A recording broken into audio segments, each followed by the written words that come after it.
Hello students, welcome to business studies class. Hope all are enjoying the vacation. Okay, vacation के साथ में हम पढ़ाई भी करते हैं, थोड़ा बहुत पढ़ाई भी enjoyment के साथ करेंगे तो अच्छा लगेगा. Okay, now we'll move on to the topic. Today I am going to teach. Today I am going to discuss scientific techniques.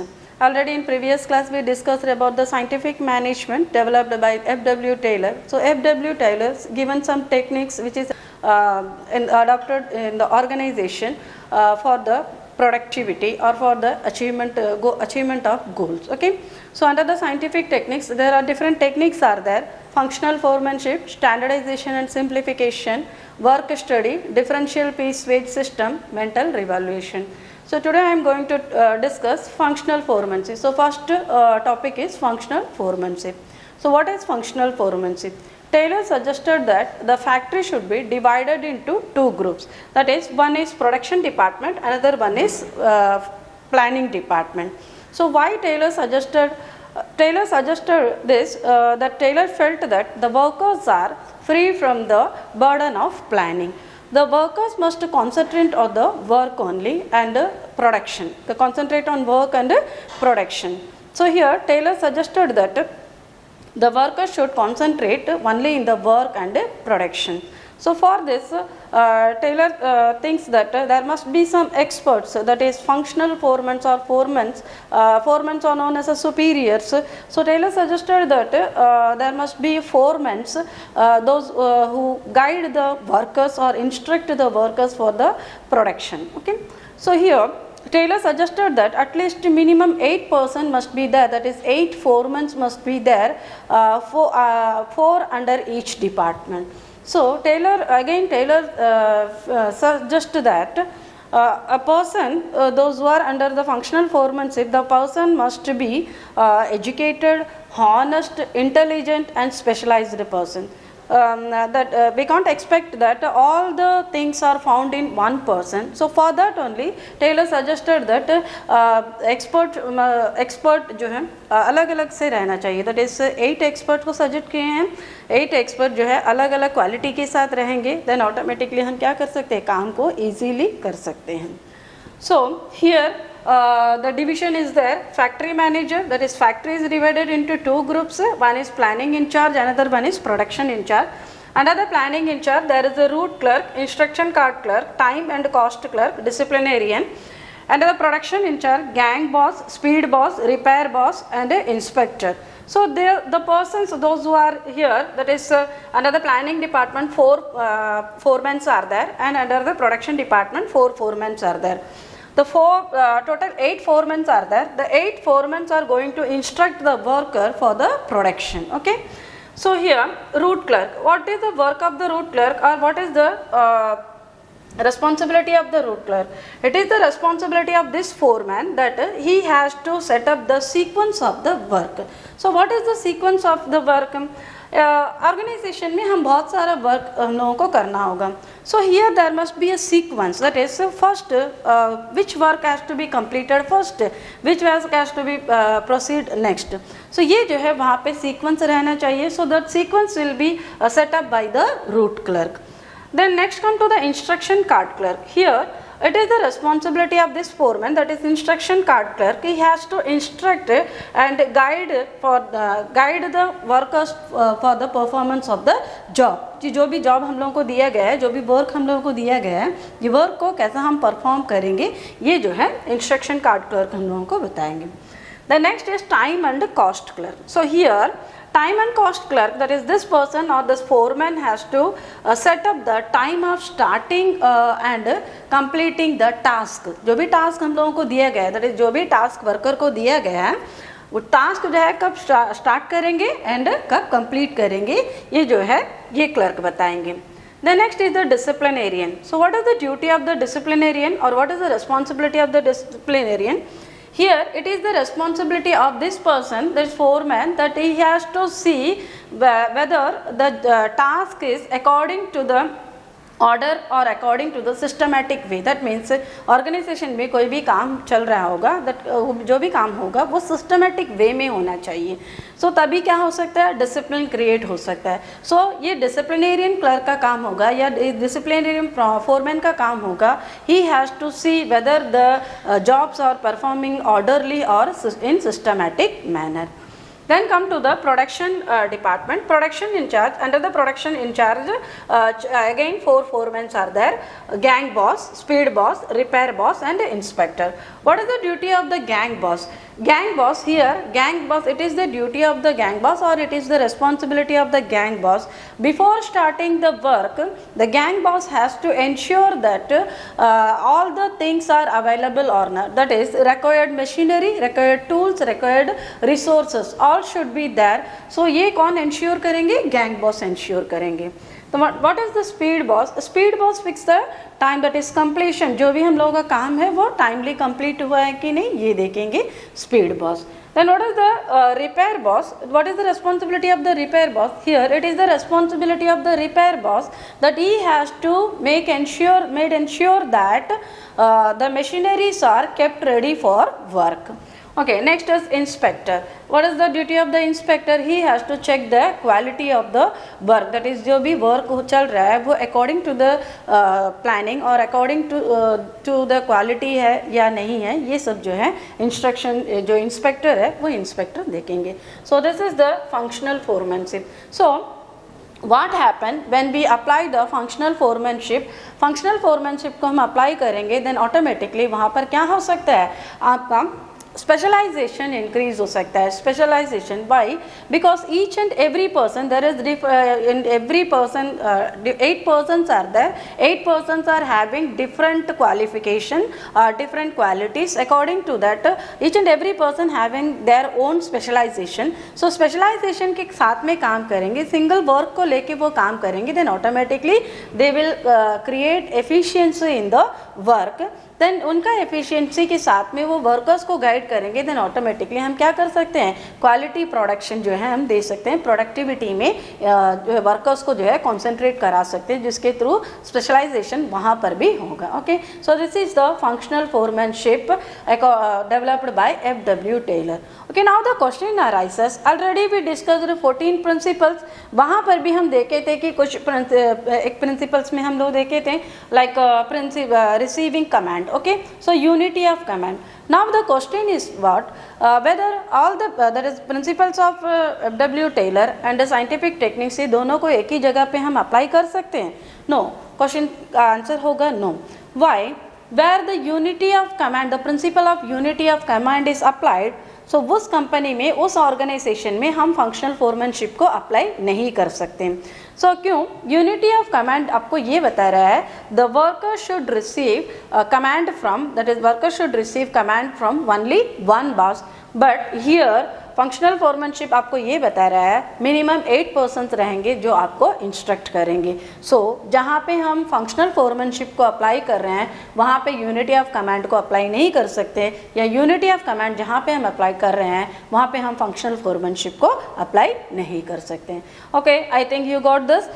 Okay, we will move on to the next technique, that is standardization and simplification of work. Okay students, next we move on to the second technique, that is standardization and simplification. So standardization and simplification, Taylor suggests that every organization must follow the standardization and simplification. So we will let us see the what is standardization.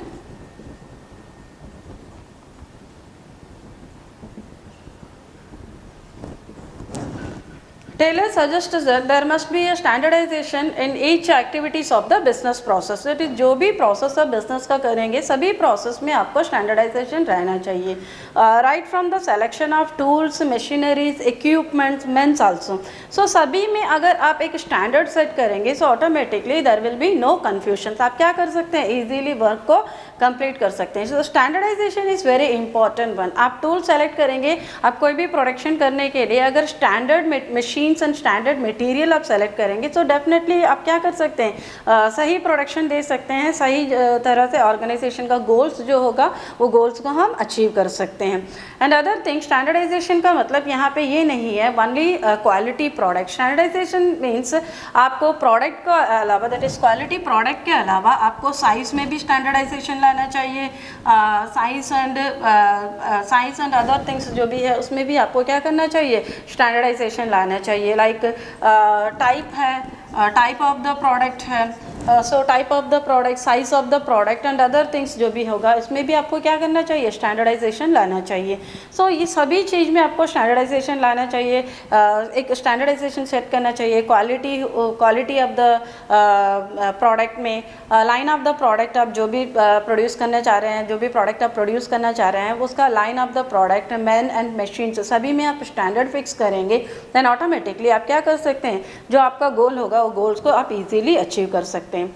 Now Taylor ये बता रहे हैं आप अगर standard लाना चाहते हैं, you have to that is create a method. So ये मेथड कहाँ से क्रिएट होगा, through the work study. Work study के थ्रू आप क्या कर सकते हैं, each and every process of business activities में आप स्टैंडर्ड को क्रिएट कर सकते हैं. सो स्टैंडर्ड को आप क्रिएट करने से ये क्या कर सकता है, आपका जो लाइन ऑफ प्रोडक्ट होगा उसमें जो भी आप रिडक्शन करना चाहते हैं वो सभी आप क्या कर सकते हैं, इसमें रिडक्शन कर सकते हैं. Like cost and other things जो भी होगा उसको आप क्या कर सकते हैं, यहाँ पर रिडक्शन कर सकते हैं. So this is the standardisation. And what is simplification. So simplification में हम क्या चाहते हैं, लाइक टेलर ये सजेस्ट कर रहे हैं आपको सिंप्लीफिकेशन लाना चाहिए.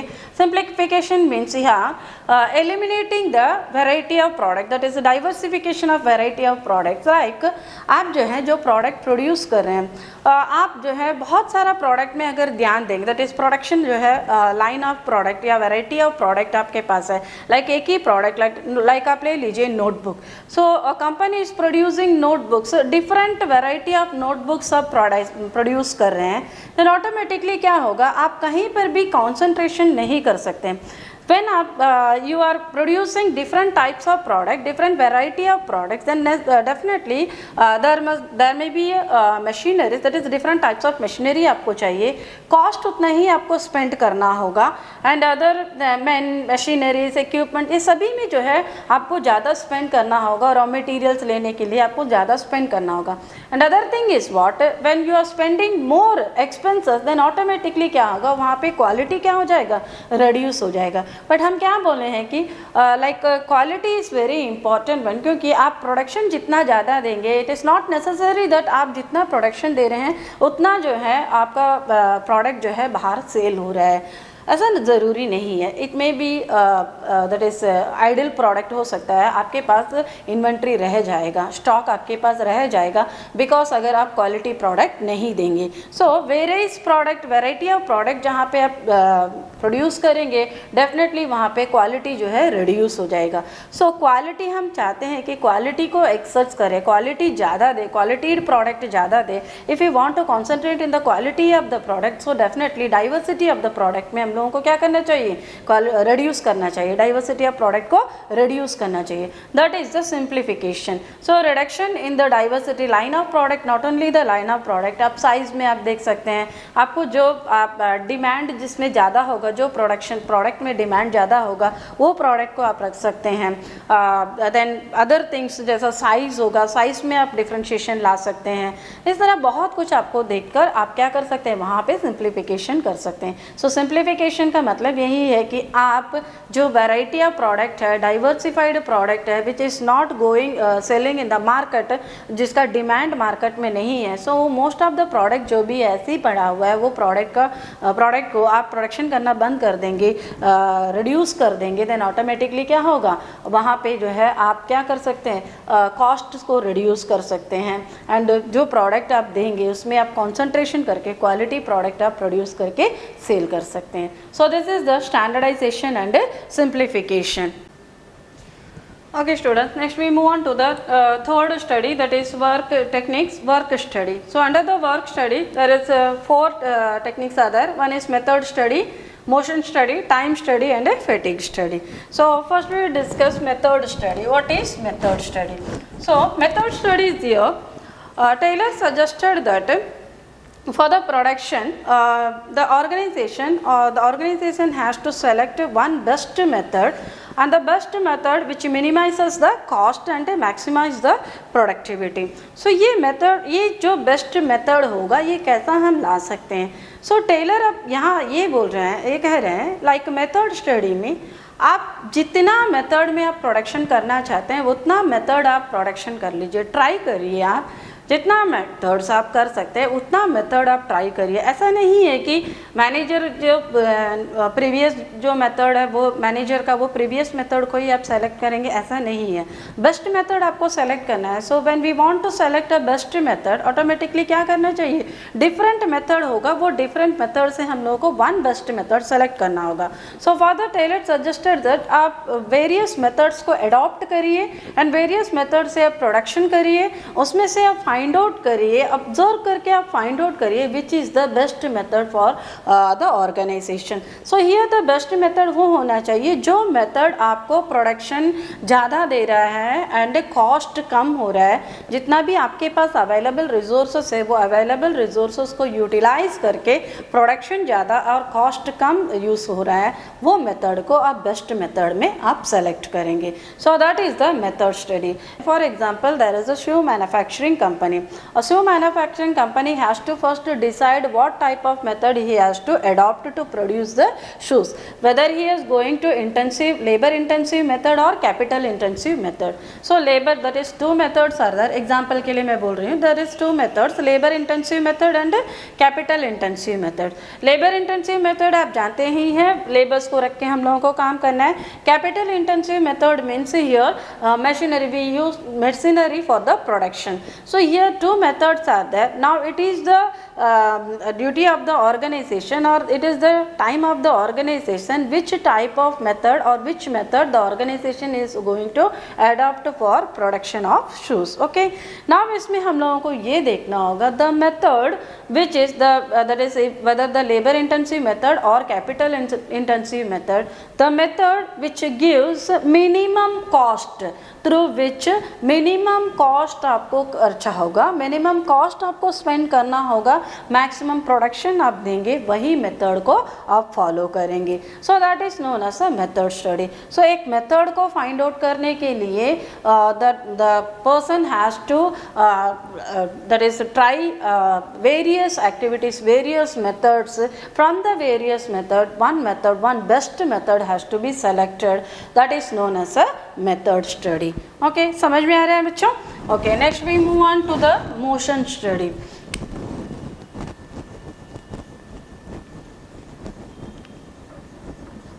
Okay, what is motion study? Workers जो भी काम कर रहे हैं, that movements, motion is nothing but the movements. Okay, so movement, what ever the movements, that is एक पर्सन जॉब परफॉर्म करने के टाइम कितना मूवमेंट्स कर रहे हैं, सो वो मूवमेंट्स को हम लोग यहाँ पे ऑब्जर्व करेंगे.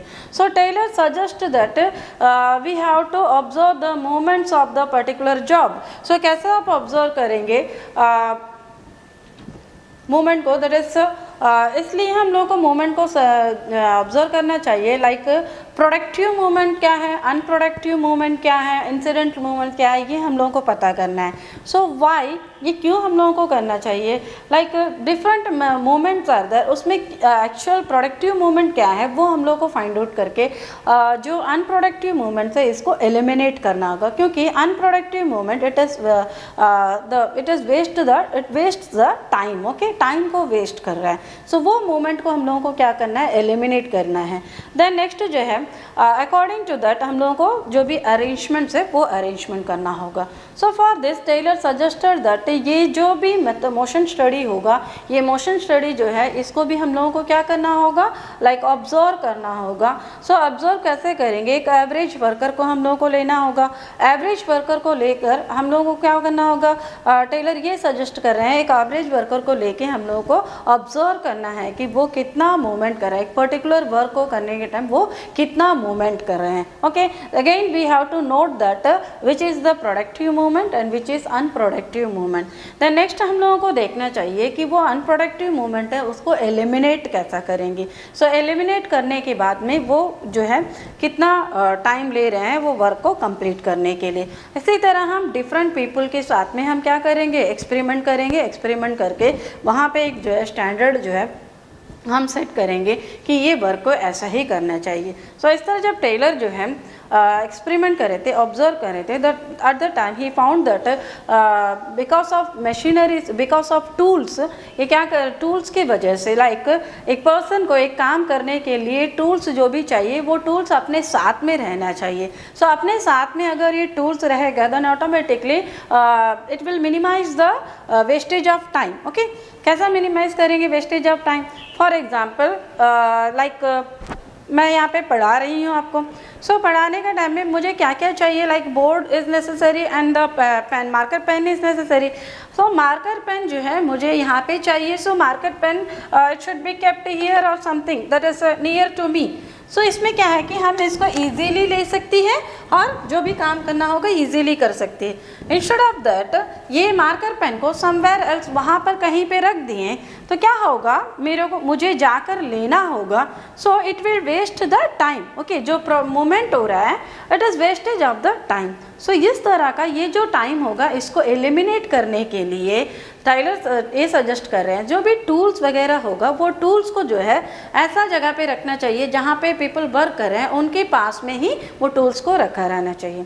ऐसा भी करें दैट इज ऑब्जर्व करने के टाइम ये पता चला कि जो टूल्स है वर्कर्स के टेबल के नीचे रहता है तो बार बार वो क्या कर रहे हैं, वो टूल्स को निकालने के लिए बेंड कर रहे हैं. So it is also unproductive one.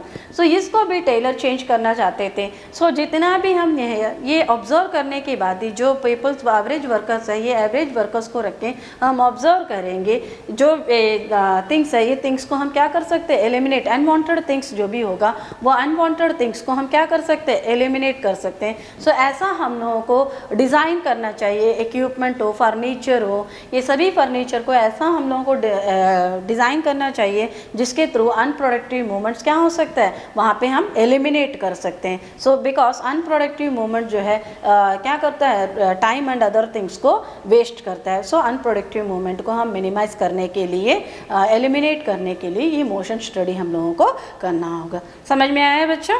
Okay, next we move on to the time study. Next study is time study. Okay, what is time study? The manager or the organization has to set a standard time to complete a task, जो complete a work. Okay, so ये work को complete करने के लिए हम लोगों को time क्या करना होगा, select करना होगा. standard time हम लोगों को set करना होगा. ये standard time हम कैसा set करेंगे? Like again टेलर का यही सजेशन है आपको स्टैंडर्ड टाइम सेट करने के लिए. To know the standard time to complete the task, complete the work, you have to observe the person those who are working in the organisation, that too एक average worker. तो average worker को लेके आपको क्या करना होगा, यहाँ पे टाइम को सेलेक्ट करना होगा, स्टैंडर्ड टाइम को सेलेक्ट करना होगा. सो अगेन टेलर क्या किए हैं, एक एवरेज वर्कर को लेके टाइम सेट करने के लिए गए हैं with the help of stop watch. So stop watch आपके हाथ में रहेगा एंड वो वर्कर को काम करने के लिए आप बोलेंगे. सो वर्कर कितना टाइम के अंदर वो काम को कंप्लीट कर रहे हैं वो आप देखेंगे. सो इसी तरह आप एक 100 एटलीस्ट 100 पर्सन को लेके आप एक्सपेरिमेंट करेंगे, ऑब्जर्व करेंगे. सो वहाँ पे आप क्या कर सकते हैं, एक टाइम को सेट कर सकते हैं.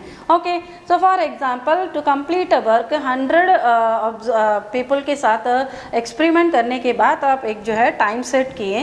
फॉर एग्जांपल एक यूनिट प्रोड्यूस करने के लिए, एक यूनिट प्रोड्यूस करने के लिए you need 20 minutes. Okay, so 20 minutes average workers के साथ में आप जो काम करके स्टॉप वॉच के थ्रू आप ऑब्जर्व करके 20 मिनट्स आप फाइंड किए. सो 20 minutes is the that is standard time for completion of the particular task.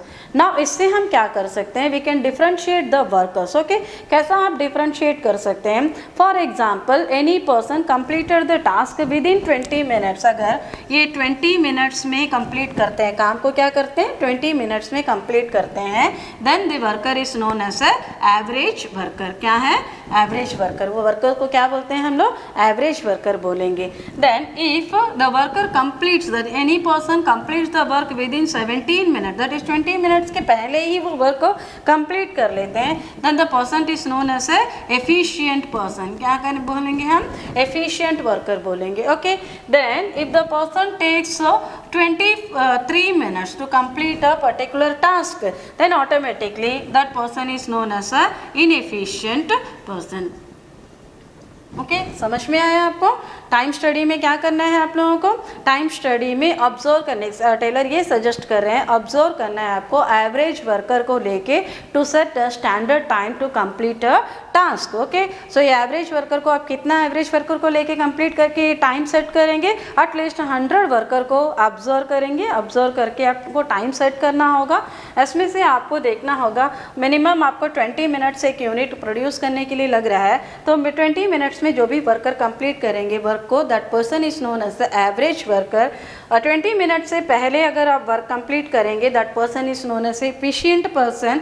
Then within 23 minute, that is 20 minutes के बाद कंप्लीट करते हैं, मोर देन 20 मिनट्स आप लेते हैं, then the person is known as a inefficient person. So इस तरह आप जो है ये मोशन स्टडी के थ्रू जो है आप बता सकते हैं कि एक टाइम जो है कैसा आपको सेट करना होगा टारगेट जो है कंप्लीट करने के लिए। ठीक है, सो इसमें से आपको क्लियरली ये भी पता चल जाएगा लाइक नंबर ऑफ वर्कर्स, आपको एक वर्क को कंप्लीट करने के लिए कितना नंबर ऑफ वर्कर्स चाहिए। Okay, so this is the time study. Next we move on to the fatigue study.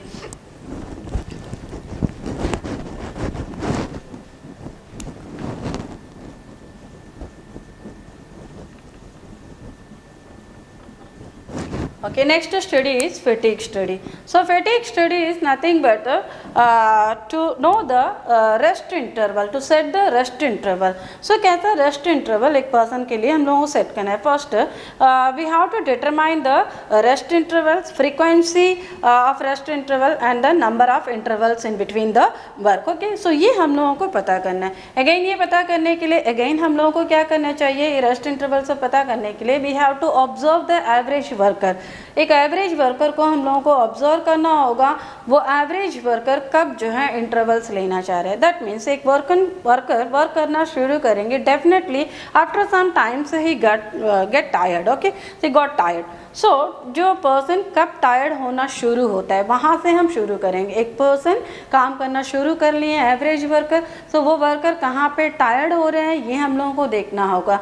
वो टायर्ड होने के बाद कितना मिनट वो रेस्ट ले रहे हैं, नेक्स्ट जो है वो रीगेन कर रहे हैं, अपना फ्रेशनेस को रीगेन कर रहे हैं. ये दोनों हम लोगों को टाइम को क्या करना चाहिए? आपको नोट करना चाहिए. सो ये नोट कर लेंगे तो आपको पता चल जाएगा कि एक पर्सन कितने बार इंटरवल चाहता है, कितना बार रेस्ट चाहता है, वो रेस्ट देने के बाद कितने मिनट में वो जो है फ्रेशअप हो जाता है नेक्स्ट अपना काम करने के लिए. सो ये स्टडी करने के बाद आप क्या करेंगे, यहाँ पे आप सेट करेंगे कि इंटरवल कितने बार हम लोगों को दिया जाए, एक पर्सन को कितना रेस्ट हम लोग दिया जाए, नेक्स्ट वो जो है अपना एनर्जी गेन करके काम करने के लिए. सो ये भी जो है एक ही वर्कर से नहीं, आप डिफरेंट वर्कर्स के साथ में आपको क्या करना होगा? स्टडी करना होगा. स्टडी करने के बाद ही आप कर सकते हैं. दैट मीन्स साइंटिफिक टेक्निक्स आपको बता रहा है. यहाँ पे कोई भी मैनेजर का जो इंट्यूशन होगा या मैनेजर का विल एंड विशेष जो भी होगा उसके थ्रू या मैनेजर का प्रीवियस एक्सपीरियंस के थ्रू आप कुछ भी नहीं करेंगे. जो भी वर्क आप करेंगे, जो भी स्टडी जो भी आप करेंगे, आप स्टडी करके ही ईच एंड एवरीथिंग को सेट करेंगे. सो आप यहाँ पर भी ये जो है इंटरवल जो देना चाहिए वो भी क्या करेंगे? आप स्टडी करेंगे. लाइक आप जो है अब एग्जाम्पल आप स्कूल में आ रहे हैं तो आपको जो है इंटरवल आपको मिल रहा है, लंच टाइम आपको लंच ब्रेक मिल रहा है, आप 6 घंटा स्कूल में रह रहे हैं. सो 6 आवर्स में आपको कंटिन्यू 6 आवर्स आपको पढ़ाते जाएंगे तो आप बोर होंगे कि नहीं, या आप टायर्ड फील करेंगे कि नहीं? सो डेफिनेटली आप टायर्ड फील करेंगे। सो ये जो टायर्डनेस है उसको एलिमिनेट करने के लिए आपको अगेन फ्रेश लाने के लिए आपको जो है इंटरवल दिया गया है, कुछ पीरियड के बाद जो है आपको गैप दिया जाता है। So to create a freshness among you, so आपको क्या करना है, वहाँ फ्रेशनेस क्रिएट करने के लिए आपको अगेन जो है जो टायर्ड हो गए हैं वहाँ से आपको थोड़ा सा रेस्ट देकर देन आपको जो है वहाँ पे रीगेन करना चाहते हैं, तो उस लिए जो है आपको ये इंटरवल दिया गया है। इसी तरह ऑर्गेनाइजेशन में भी एक पर्सन जो है कंटिन्यूस 8 आवर्स और कंटिन्यूस 6 आवर्स वो काम नहीं कर सकते हैं। सो उनके लिए हम लोगों को रेस्ट इंटरवल देना ज़रूरी है। सो ये रेस्ट इंटरवल हम ऐसे ही नहीं देख सकते हैं, we have to find that कहाँ पे हम लोगों को चाहिए। सो फॉर एग्जांपल एक ऑर्गेनाइजेशन में 3 शिफ्ट आर देयर एंड एक शिफ्ट काम करने के बाद एक पर्सन टायर्ड हो जाते हैं, तो हम क्या कर सकते हैं, फर्स्ट शिफ्ट में एंड थर्ड शिफ्ट में पर्सन का काम जो है first shift and third shift रख देंगे, तो ऑटोमेटिकली सेकंड शिफ्ट क्या हो जाएगा,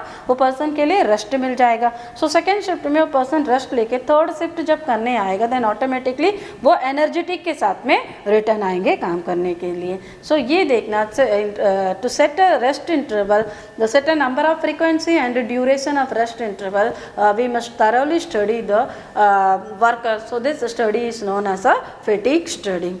We move on to the next technique, that is mental revolution. So mental revolution, I already just given a hint. So mental revolution here, change in mental attitude of workers and management. So change in mental attitude of workers and management towards each other. Like in an organization, there are 2 groups of people. So 2 groups of people, who are the 2 groups of people? One is management group, another one is workers group. So workers group and management groups always ये suspicion में रहते हैं, suspect में रहते हैं, that is each are rivals, both are rivals to each other. That means workers ये सोचते हैं कि खाली हम यहाँ पे वर्क ही कर रहे हैं, हमको और कुछ नहीं हो रहा है, that is मैनेजमेंट जो है जस्ट हम लोगों को ओवर बर्डन वर्क ही दे रहा है, पेमेंट भी कम दे रहा है, वर्क ज़्यादा दे रहा है। मैनेजमेंट क्या सोचते हैं, वर्कर्स को कुछ भी करते रहना चाहिए, वर्कर्स जो है काम करने के लिए ही आए हैं, तो इस तरह सो ये थिंकिंग जो है, ये थिंकिंग को पूरा हटाना चाहिए। Taylor suggested that cooperation between the workers and management is very important to achieve the organisation goal. So ये कोऑपरेशन कब हो सकता है, जब हम अपना mental attitudes towards each other ये जब तक हम चेंज नहीं करेंगे तब तक यहाँ पे क्या नहीं हो सकता है, कोऑपरेशन क्रिएट नहीं हो सकता है। देन हमें ये देखना चाहिए, एक सिस्टमैटिक थिंकिंग हमारे अंदर आना चाहिए, वे फील करना चाहिए कि नहीं management and workers both are working for the organisation goals. When we are working for the organisational goals, तो हम लोग यहाँ पे राइवल्स की तरह नहीं रहना चाहिए, एक साथ मिलकर कोऑपरेशन के साथ में अगर हम काम करेंगे सो डेफिनेटली वहाँ पे हम क्या कर सकते हैं, इजीली गोल्स को अचीव कर सकते हैं। सो हियर मेंटल रेवोल्यूशन में टेलर ये सजेस्ट कर रहे हैं कि both the group, that is management group and workers group, they have to change their attitudes towards each other। जो भी आउटलुक होगा वो सारा आउटलुक आप पूरा चेंज करेंगे एक दूसरे के लिए, तब जाकर हम क्या कर सकते हैं, ऑर्गेनाइजेशन गोल्स को इजीली अचीव कर सकते हैं। So this is the mental revolution. Okay students, I hope आज का जो भी टॉपिक था वो बहुत ही अच्छा टॉपिक था, एंजॉय किए हैं। सो एंजॉयमेंट के साथ अगर आप पढ़े होंगे तो डेफिनेटली आप समझ गए होंगे। सो हर टॉपिक को, हर एजुकेशन जो भी होगा, हर सब्जेक्ट जो भी होगा, आप एंजॉयमेंट के साथ में लेके पढ़ेंगे तो डेफिनेटली आप इजीली अंडरस्टैंड कर सकते हैं। Try this one. So students, next class में हम मीट करेंगे, लेफ्ट आउट जो भी टेक्निक्स होगा टेक्निक को हम पढ़ेंगे। Okay, take care, thank you.